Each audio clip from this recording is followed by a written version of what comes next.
They're doing it again, aren't they? The mocks, the predictions, the endless speculation wrapped in expert suits and media buzzwords. But this time something's sticking. Something's different. Two heavy hitters, Chad Reuter from NFL.com and Mel Kiper Jr. from ESPN, dropped their visions of what's to come, and they both landed on the same name when it comes to the Miami Dolphins and that 13th overall pick, Jahdae Barron. And you can almost hear the silence before the storm.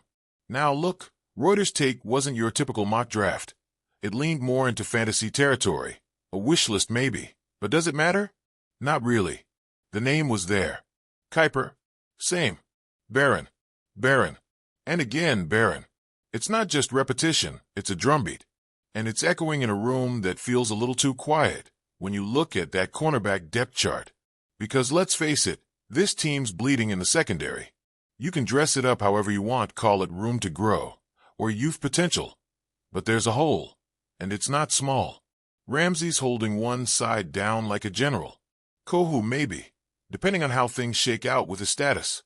Cam Smith? Still a question mark. Storm Duck and Ethan Bonner?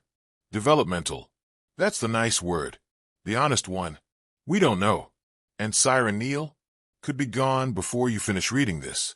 So when two of the biggest voices in draft media shout Jahdae Barron in unison, it hits different. It sticks. But who is he, really?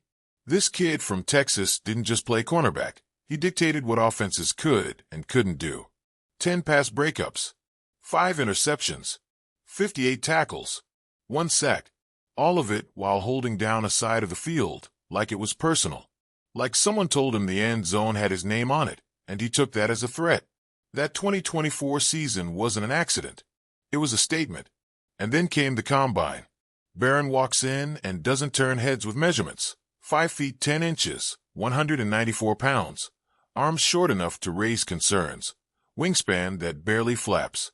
Physically, not elite. Not even above average. Not what the NFL loves on paper. But then he runs.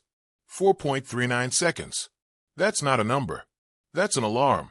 7th fastest corner at the combine, with a 10-yard split at 1.50. And that little number, is what defensive coordinators salivate over. That's the number that tells you how fast someone's going to break up that quick slant, jump a screen, erase a flat route.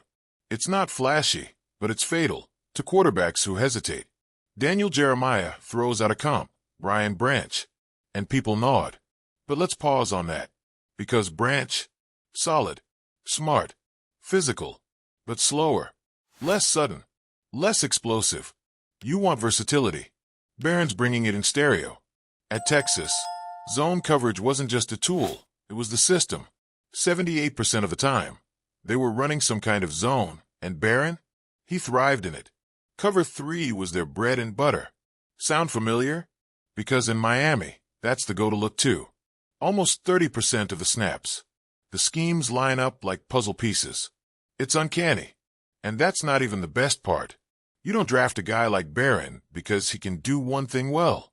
You draft him because he lets you do everything else better. With Ramsey, Kohou, if he's back, and Barron together, you've got 3 corners who can flip between inside and outside like it's nothing. Fluid. Adaptable.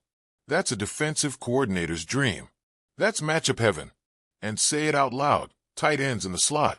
Big, fast, strong. They're nightmares. But you shift Ramsey inside. You throw Barron outside. And suddenly it's not so scary. It's a chess move, and you're not reacting anymore. You're controlling. Versatility. That word again. Let's run it back. Barron didn't just stick to the boundary. He played in the box, too. Over 3 seasons. Over 145 snaps in there.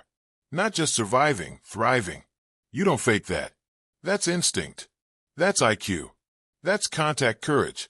Sure, Branch logged more snaps in the box last season, but Barron's faster. He's quicker.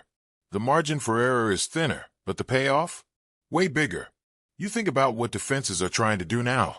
Disguise, confuse, shift. It's a league of smoke and mirrors, and Barron fits that mold like he was built in it. 1 second he's outside. The next he's crashing the flat or baiting a throw inside. It's chaos. It's control. It's exactly what Anthony Weaver needs if he's serious about turning this defense into a shape-shifting, pass-suffocating machine. So then the question becomes, is it really going to happen?